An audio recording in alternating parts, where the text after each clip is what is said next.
Hablando de aprendizaje supervisado, vamos a ver un método muy relacionado con los mapas autoorganizativos. Uno porque está inspirado en los mapas autoorganizativos y porque también lo propuso Kohonen allá por los fines de los años 80, que se llama cuantización vectorial con aprendizaje. Vamos a ver un poquito qué es la cuantización. Cuantizar, para los que hayan cursado señales, les sonará. A los que no cursaron señales, muy brevemente, es tomar una señal, una función, por ejemplo podría ser una función del tiempo, y cuantizarla significa separarla en cuantos. En los sistemas digitales especialmente, uno no puede tener infinitos valores. En la memoria de la computadora uno puede tener 8 bits, 16 bits, 32 bits, lo que sea, pero en definitiva uno no puede tener una resolución infinita. Por lo tanto necesita a los valores numéricos cuantizarlos para poder digitalizarlos. En este caso que yo ejemplifico acá, estoy definiendo entre 0 y 1 para ese seno, estoy definiendo un cuanto en 0, podría ser acá otro cuanto en 1 y dos cuantos más. Yo la cuanticé en el eje, en la parte positiva, en 4 cuantos, y en la parte negativa tendré que hacer lo mismo. Eso es cuantizar en el caso general. Pero en particular nosotros nos interesa también poder cuantizar espacios no necesariamente de una dimensión. Es decir, en lugar de cuantizar el eje Y de esa señal, de esa función seno que estábamos cuantizando, yo podría querer cuantizar un espacio bidimensional. ¿Qué sería cuantizar un espacio bidimensional? Bueno, es lo que se hace cuando se saca una foto.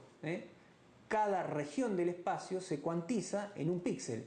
Entonces yo tengo una especie de rejilla uniforme, en este caso, en donde cada zona del espacio queda representada por un píxel. Esa es una típica cuantización, en este caso, no de una función del tiempo, sino de una función del espacio, que sería la imagen.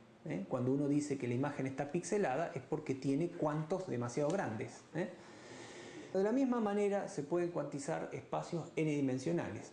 Pero hay algo interesante, que quizás yo no siempre tengo que cuantizar de manera uniforme, porque en algunas regiones del espacio hay más detalle que en otras. Entonces me gustaría poder cuantizar ciertas zonas del espacio con más detalle y otras zonas directamente ni cuantizarlas, o dejar un píxel o un valor para un montón de valores distintos que nunca aparecen o que aparecen muy poco en la señal que yo tengo. Entonces ahí viene la idea de cuantización vectorial con aprendizaje. Tratar de cuantizar de manera adaptada a las necesidades del espacio que yo necesito. Para hacer esta cuantización vectorial, y en el caso particular de la cuantización vectorial con aprendizaje, hay una terminología que vamos a revisar y que viene a llamar muchas veces de distinta forma las mismas cosas que venimos manejando antes. Sin embargo, como para que ustedes puedan acceder a la bibliografía, vamos a hacer un pequeño repaso de esa terminología. Yo ya he utilizado el término centroide, que es el vector de pesos, es el centro de un grupo de patrones, podría ser de un grupo de ejemplos. Muchas veces también se habla de prototipos, y cuando yo hablaba de neuronas, yo tenía para cada neurona un vector de pesos, que era un prototipo o un centroide. Pero también yo puedo pensar en que tengo muchas neuronas y que tengo un diccionario de prototipos, o codebook, que ese es el término que se usa en el área de cuantización vectorial. No se habla de neuronas, sino se habla de prototipos, y un conjunto de prototipos hace un diccionario que vendría a ser el equivalente a un conjunto de neuronas para el caso del mapa autoorganizativo. Entonces, la idea es que yo pueda recibir unos vectores en R a la n y transmitir o guardar en un archivo comprimido solamente el índice del prototipo que es más parecido. Yo podría descomponer una imagen, por ejemplo, y de hecho esto es lo que hacen los algoritmos de compresión, en un montón de retículas, de zonas, y tener para cada una de esas zonas un prototipo. Entonces yo lo que puedo hacer es de antemano calcular cuáles son los prototipos de esas imágenes y en lugar de guardar todos los píxeles de la imagen, para cada zona guardar solamente a qué prototipo le es más parecido. Luego cuando quiero descomprimir, lo que voy a tener que hacer es poner en esa zona de la imagen el prototipo. Por supuesto voy a tener un error, ¿no? No es lo mismo que poner los píxeles originales de esa zona. Voy a poner un prototipo que es una especie de promedio de todas las cosas que son parecidas. Por ejemplo, un prototipo podría ser una curva. Una zona de un borde que tenga una curva podría ser un prototipo de ese diccionario. Entonces puede haber curvas un poquito más aplastadas, un poquito más largas, que yo voy a aceptar que son aproximadamente como el prototipo, que es lo que me permite hacer una compresión, por supuesto en este caso con pérdida de información. Entonces, con este marco de lo que es un cuantizador vectorial y de las aplicaciones que tiene, vamos a ver cómo aprender un cuantizador vectorial y cómo utilizarlo también como clasificador. Las ideas que hay detrás de esta idea de cómo entrenarlos son cosas que ya conocemos. Uno podría decir que los cuantos, los centroides o prototipos en ese espacio n-dimensional, son los centroides que habíamos encontrado con un algoritmo de K-medias. O sea que el K-medias podría servirnos para este fin. Es un algoritmo no supervisado que no utiliza las clases. El SOM, una vez que tenemos un SOM, lo podemos etiquetar y también tenemos en cada neurona un prototipo o un cuanto de esta cuantización vectorial. Y por último vamos a ver un algoritmo que directamente es supervisado desde el entrenamiento. O sea, no es como K-medias o como SOM que lo tenemos que etiquetar después y que la supervisión aparece posterior al entrenamiento. Evidentemente, en esos casos, durante el entrenamiento estamos perdiendo información que es la información de la clase. El algoritmo de LBQ, que es el de aprendizaje vectorial con cuantización, utiliza la información de clase durante el entrenamiento. Vamos a ver, como siempre, que partimos de una inicialización aleatoria, o sea que asignamos a los cuantos, podría ser como en el caso del SOM, valores pequeños al azar, o esos centroides podrían ser, para inicializarse, iguales a alguno de los patrones que tenemos para entrenamiento.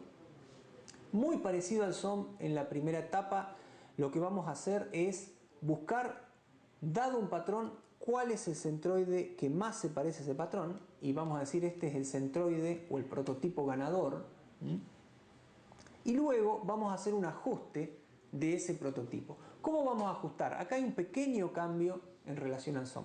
Fíjense que en el SOM nosotros teníamos esta parte, nada más que en vez de M se llamaba W, pero en definitiva era el error entre la entrada y el vector de pesos. Ahora va a ser el error entre la entrada y el prototipo. Teníamos también una velocidad de aprendizaje y acá aparece un término nuevo, un factor nuevo. Este factor es el que dice si acertó a la clase o no. Suponga que nosotros inicialmente tenemos distintos prototipos etiquetados para las clases de nuestro problema. Las clases de nuestro problema podrían ser para el problema de las plantitas, ¿se acuerdan de la iris? Teníamos 3 clases y podríamos decir, para simplificar, tenemos la clase A, la clase B y la clase C. Entonces podríamos nosotros en principio tener un prototipo por clase, podríamos tener más, generalmente se utilizan varios prototipos por clase en el caso de que las clases tengan una distribución más complicada, y lo que vamos a verificar es si la neurona o prototipo ganador es el prototipo de la clase o no.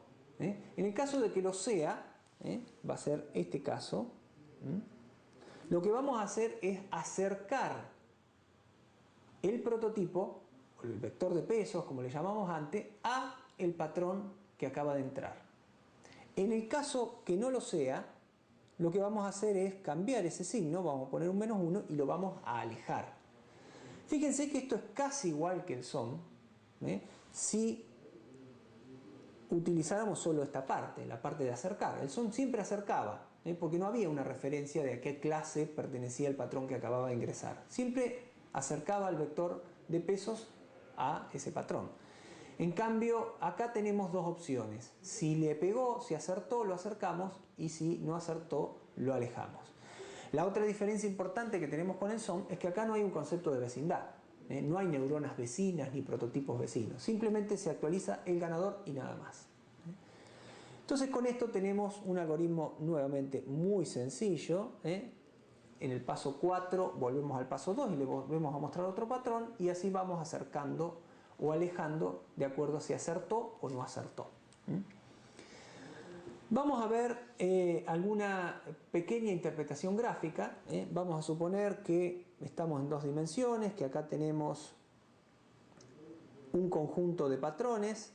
Acá tenemos, como antes, un conjunto de patrones de una clase, y acá tenemos un conjunto de patrones de otra clase.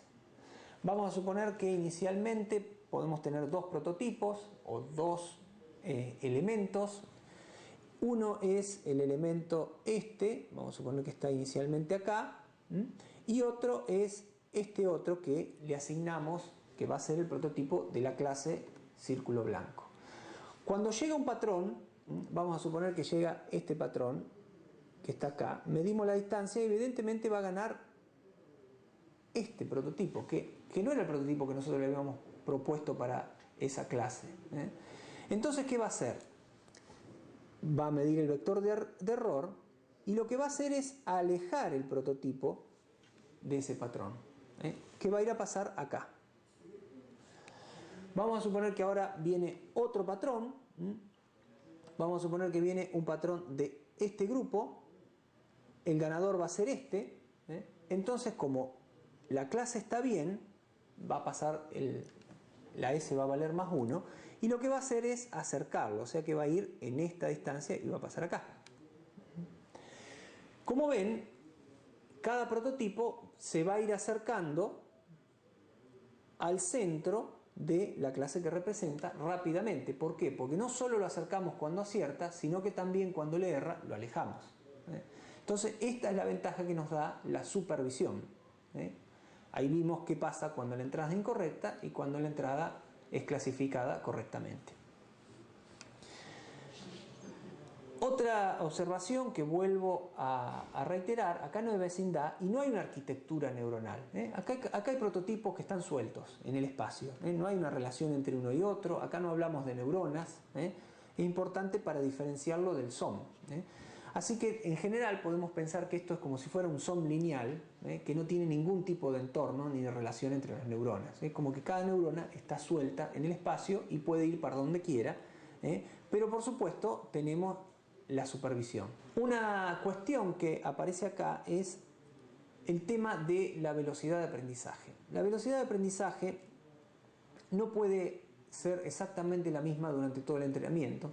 En el SOM ya habíamos visto que la íbamos reduciendo lineal o exponencialmente, y acá vamos a encontrar, para el caso de cuantización vectorial, en caso particular la versión 1 de las propuestas de Kohonen, el LBQ1 se llama, cómo optimizar esa velocidad de aprendizaje. Vamos a analizar primero la situación. Vamos a suponer que entra un patrón, el patrón X. Acá está el centroide, acá medimos el error, y vamos a hacer esta actualización. O sea que ese centroide en la iteración siguiente va a tomar el valor actual, el de la iteración actual, más esta corrección. Vamos a ver qué pasa si separamos un poquito esto. Fíjense que acá lo único que hice fue hacer distributiva. Distribuí el factor S. Acá junté esta parte. Junté el MC, fíjense que está este MC y este MC, que lo junté acá. Lo otro, que el último pedacito quedó igual. Y esto lo hago con la intención de expandir. Fíjense, esta parte es la misma.